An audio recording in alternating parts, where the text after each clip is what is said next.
This week's challenge is to start using the leaf part names as we go about our nature study. I went out in my yard and picked a few leaves for us to look at and learn how to draw. I'll give you some tips. This first leaf is from a violet plant, and when I'm helping my kids draw a leaf, I always want to make sure that they look at it carefully to look at the shape. The violet leaf, as you notice, it's kind of a heart shape, which makes it easier when kids are drawing.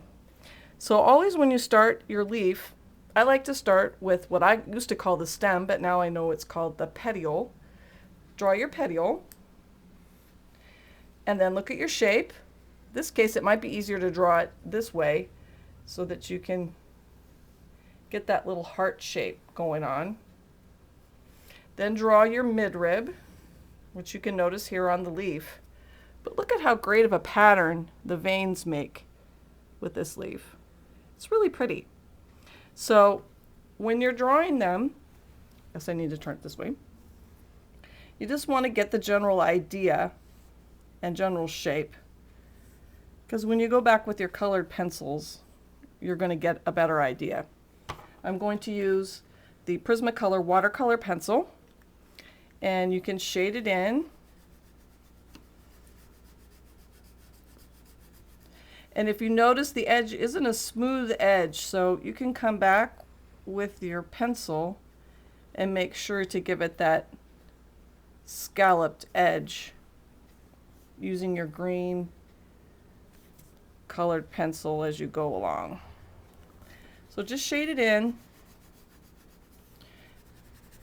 So once you get it shaded in, then we can use the paintbrush and some water to blend it a little. You might want to come back and darken up some of the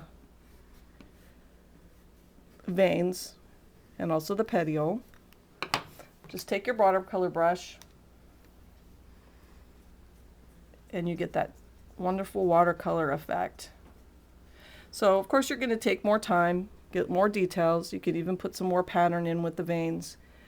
Here's just a quick idea to get you started. Just look at the shape and look at the vein patterns. I have another leaf. This is a sweet gum leaf. This has got a wonderful pattern on it.